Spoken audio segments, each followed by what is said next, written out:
Hello students, my name is Vaishnavi Gupta and today we are going to start with a new chapter of class 9th which is sound. Okay बच्चों, तो जैसे कि आप जानते हैं sound क्या होती है. साउंड एक टाइप की एनर्जी है जो कि हम लोगों को इनेबल करती है ताकि हम सुन पाए, right. So it is a form of energy which enables us to see anything around us. Okay, अब देखो साउंड को अगर हम ऑब्जर्व करें तो बेटा साउंड एक वेव की फॉर्म में ट्रैवल करती है, हमेशा वेव्स की फॉर्म में ट्रैवल करती है. ओके, तो इसीलिए हम कहते हैं कि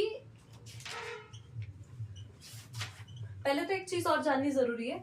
वेव्स ना दो टाइप की होती है. ओके, कौन कौन सी दो टाइप की वेव्स होती है? एक होती है लॉन्गिट्यूडिनल वेव्स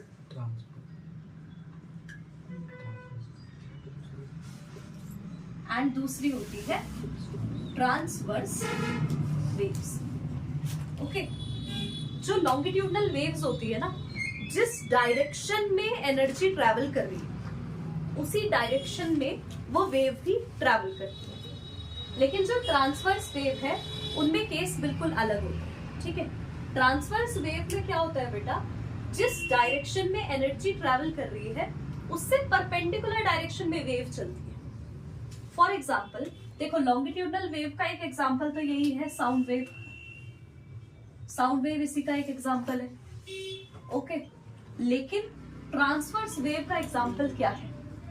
एक होती है इलेक्ट्रोमैग्नेटिक वेव्स.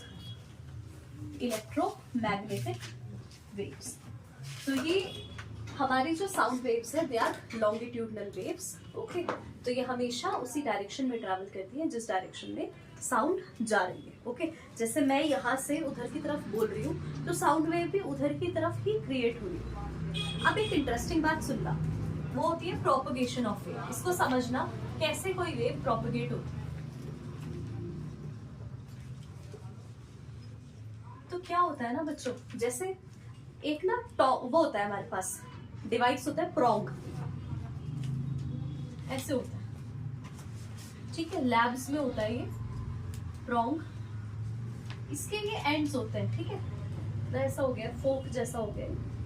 इसको क्या किया जाता है, ऐसा होता है, इसको ऐसे हिट करते हैं. ठीक है, किसी सॉलिड सरफेस पे ऐसे हिट करते हैं तो ये वाइब्रेट करता है. इसका एक एंड जो है वो एक बार आगे वाइब्रेट करेगा, एक बार पीछे वाइब्रेट करेगा. किसी भी चीज को हिट करते हैं तो वाइब्रेट करती है, तो ये भी ऐसी वाइब्रेट करता है बेटा. ठीक है, तो जब ये वाइब्रेट करता है तो ये साउंड वेव्स प्रोड्यूस करता है. तो अब इसकी मदद से हम समझेंगे कि आखिरकार साउंड कैसे ट्रैवल करती है. ध्यान से समझना. देखो, जैसे हमने इसको क्या करा, हिट करा कहीं, इसके एक एंड को हिट करा, तो अब ये ऐसे ऑसिलेट होना शुरू हो गया, लेफ्ट राइट, यानी टू एंड फ्रो मोशन होना शुरू हो गया. टू एंड फ्रो मोशन होना शुरू हो गया, राइट. तो क्या होगा, जैसे ही ये आगे गया तो देखो इसके आगे क्या एयर प्रेजेंट होगी बच्चों यहाँ पर. ठीक, एयर इसके आगे प्रेजेंट है. जैसे ही ये आगे गया तो ये क्या करता है, इसके आगे की एयर को क्या कर देता है, कंप्रेस कर देता है, दबा देता है. तो यानी कि एयर की डेंसिटी इसके सामने वाले पोर्शन में बढ़ जाएगी, राइट. अब क्या होगा, थोड़ी देर में ये वेव आगे ट्रैवल करेगी तो ये जो कंप्रेस्ड वाला हिस्सा है ये आगे चला जाएगा. ठीक है, ये कंप्रेस्ड वाला हिस्सा कहाँ चला गया, थोड़ा सा आगे. अब ये वाले पार्टिकल नहीं जाते आगे, ये सिर्फ अपनी एनर्जी को आगे दे देते हैं. ठीक है, ये ध्यान रखना. अब क्या हुआ, ये वापस अपनी पोजीशन में आने के बाद पीछे गया. एक बार आगे वाइब्रेट हुआ तो कंप्रेशन हुआ, अब ये वापस पीछे आया तो देखो अब इसके आगे की एयर फिर से नॉर्मल वाली हो गई थी, फिर से नॉर्मल एयर हो गई थी. ठीक है, क्योंकि वो तो आगे चला गया ना कंप्रेशन. अब यहाँ फिर से क्या हो गया, नॉर्मल एयर है और ये पीछे गया तो एयर अब इतने हिस्से में फैल जाएगी जिसके कारण यहाँ रेयरफैक्शन बनेगा, यानी कि बहुत ही कम एरिया ऑफ एयर ऑक्यूपाइड, बहुत ही कम जगह एयर प्रेजेंट होगी. अब फिर एक बार पीछे गया, दोबारा आगे आएगा तो फिर से क्या बनेगा, कंप्रेशन. ठीक है, फिर से ऐसे ही प्रोसेस चलता रहेगा, फिर रेयरफैक्शन, फिर कंप्रेशन. ठीक है, यहाँ मतलब कम पार्टिकल्स जो है वो रेयरफैक्शन. फिर मान लो यहाँ बन गया क्या, रेयरफैक्शन, ये बना फिर से कंप्रेशन.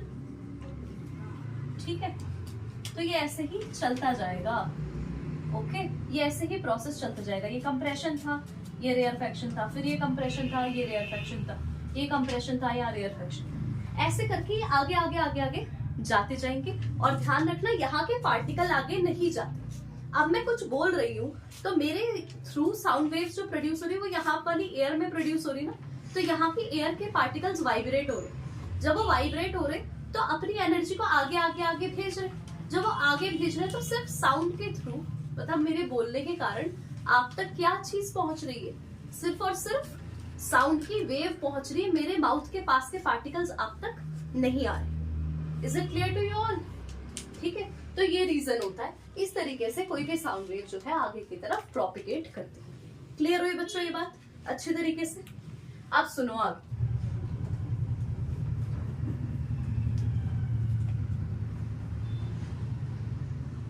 जैसे मैंने तुम्हें अभी कहा कि साउंड वेव बन रही है, तो वो साउंड वेव दिखती कैसी है उसको इमेजिन करेंगे। तो मान लो ये है कोई सोर्स ऑफ साउंड, ठीक है। इस सोर्स ऑफ साउंड के कारण यहां बना एक कंप्रेशन, ठीक है, और फिर यहां बन गया एक रेयरफेक्शन। ओके, फिर यहां बना एक कंप्रेशन, ऑब्जर्व हो पा रहा होगा मेरे ख्याल से आपको ये कंप्रेशन। फिर बना एक रेयरफेक्शन, फिर बना कंप्रेशन, ठीक है, फिर बना रेयरफेक्शन। ऐसे चलता जा रहा है। तो बेटा जहां जहां कंप्रेशन बनता है उस हिस्से की वेव को देखना कैसे रिप्रेजेंट करते हैं। यहां कंप्रेशन है ना इतने में, तो ये जाती है वेव कुछ ऐसे, ठीक है। इस पॉइंट को कहते हैं क्रेस्ट, ये टॉप मोस्ट पॉइंट होता है कंप्रेशन। फिर यहां तक रेयरफेक्शन है, मतलब इक्वली डिस्टेंस में होगा ये जाएगा ऐसे। फिर देखो इतना क्या है, फिर से कंप्रेशन, फिर से ऐसे जाएगा। थोड़ा ठीक बनाती हूँ और ऐसे जाएगा, ठीक है। इनकी हाइट सेम है। अब ये जो हाइट है इसको कहते हैं एम्पलीट्यूड बेटा, ठीक है। इस हाइट को एम्पलीट्यूड कहते हैं। फिर दोबारा क्या बनेगा ऐसे, रेयरफेक्शन, फिर कंप्रेशन, रेयरफेक्शन, कंप्रेशन, रेयरफेक्शन। तो ये टॉप पॉइंट को तो कहते हैं हम क्रेस्ट, और ये जो बॉटम वाला पॉइंट है इसको कहते हैं ट्रफ, ठीक है।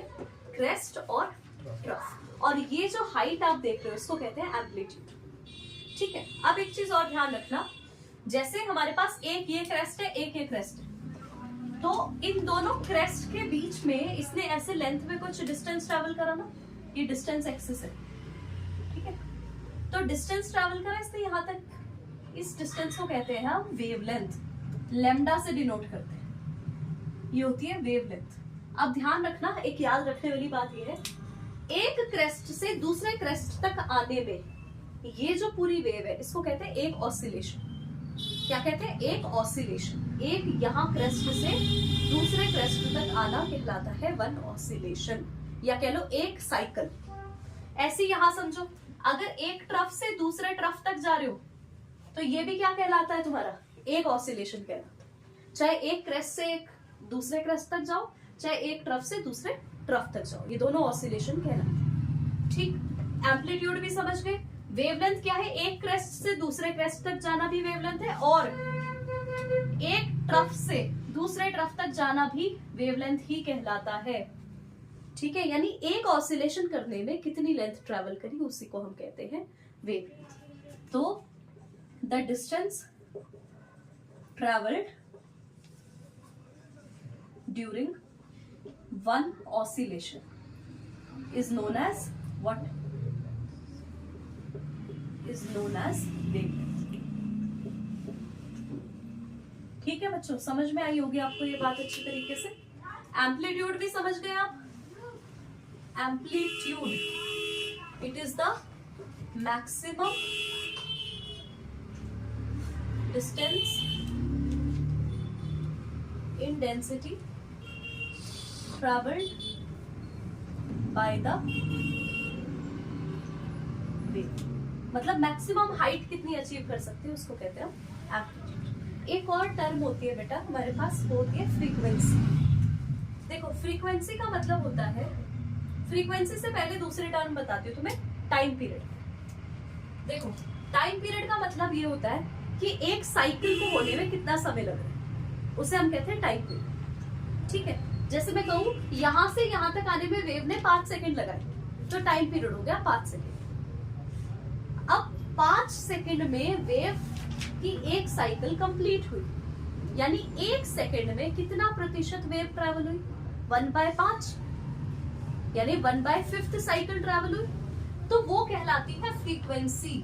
तो frequency is always the reciprocal of time period. ठीक, frequency is always the reciprocal of time period. Okay, तो इसकी यूनिट होती है बेटा हर्ट्ज, इसकी यूनिट है हर्ट्ज, और टाइम पीरियड की यूनिट होती है आपकी सेकेंड्स।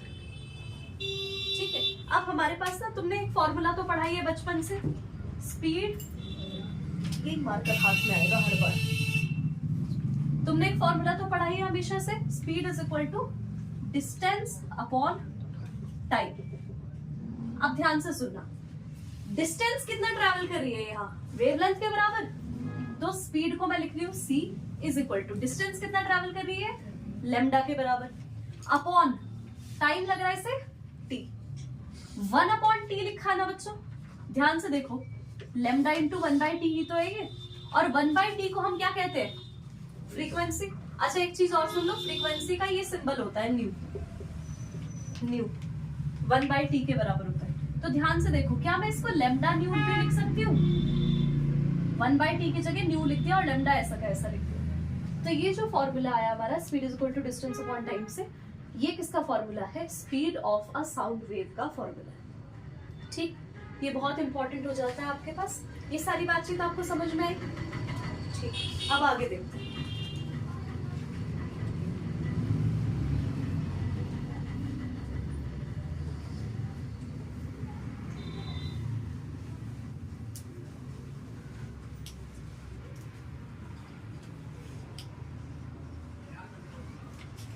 अब हम पढ़ने जा रहे हैं बेटे कैरेक्टरिस्टिक्स ऑफ साउंड वेव्स।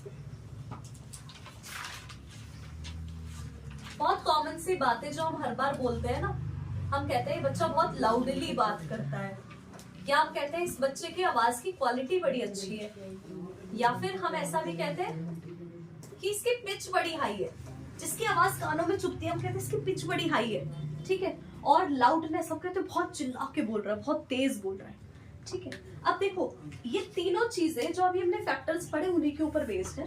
जैसे कि लाउडनेस, देखो it depends on amplitude, it depends on amplitude. तो अगर कोई व्यक्ति साउंड प्रोड्यूस कर रहा है या किसी भी डिवाइस से साउंड प्रोड्यूस हो रही है, और उस डिवाइस से प्रोड्यूस होने वाली साउंड की जो एम्पलीट्यूड है, यानी कि ये वाली लेंथ ये बहुत ज्यादा है, तो तब हम कहेंगे कि वो बहुत लाउड है। जैसे मैं तुम्हें दो बना के बताती हूँ यहाँ,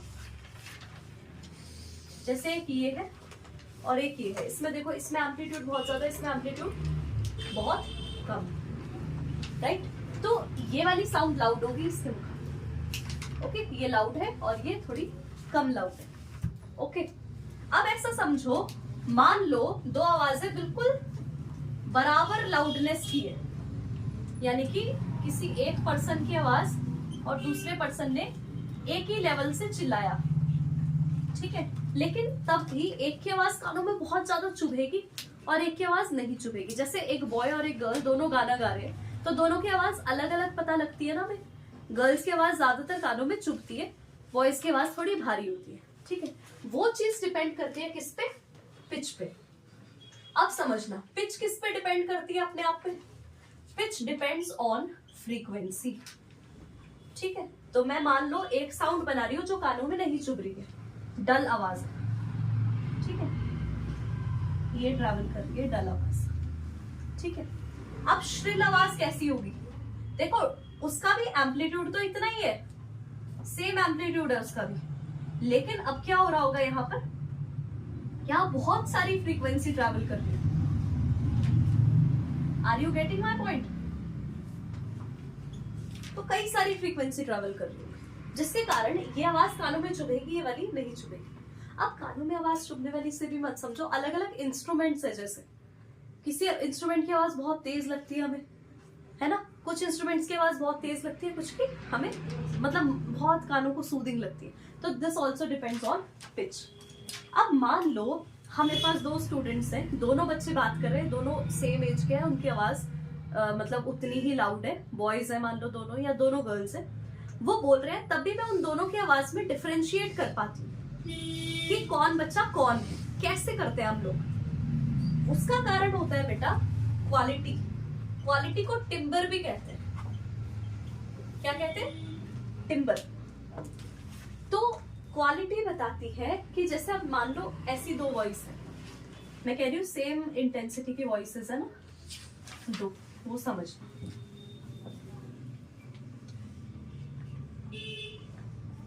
ऐसी जा रही है दोनों वेव्स, दोनों की लाउडनेस भी सेम है इस समय। मैंने लगभग मतलब अभी तो इतना अप टू मार्क नहीं बना है, ठीक है, बट मैंने लगभग सेम रखने की कोशिश की है, दोनों की लाउडनेस भी और पिच भी। अब मैं दोनों आवाजों में अंतर कैसे पता लगता है? एक्चुअली क्या होगा ना, किसी एक की आवाज कुछ ऐसे जा रही होगी, ठीक है, किसी एक की आवाज ऐसे जा रही होगी, ठीक है, और दूसरे की हो सकता है कि स्मूथ ही जा रही हो। तो इसकी आवाज और इसकी आवाज की जो वेवलेंथ है, उसके अंदर जो फ्रीक्वेंसीज में छोटे छोटे बदलाव है, उसे कहते हैं हम क्वालिटी, ठीक है, जो हल्के हल्के बदलाव है आवाज के अंदर, उसे कहते हैं हम क्वालिटी। क्लियर हुई बच्चों आपको ये सारी बात? तो ये हमने अभी आपका पोर्शन कवर करा है, आधा चैप्टर आपका कवर हो गया है, बाकी का हम कवर करेंगे नेक्स्ट वीडियो। Thank you.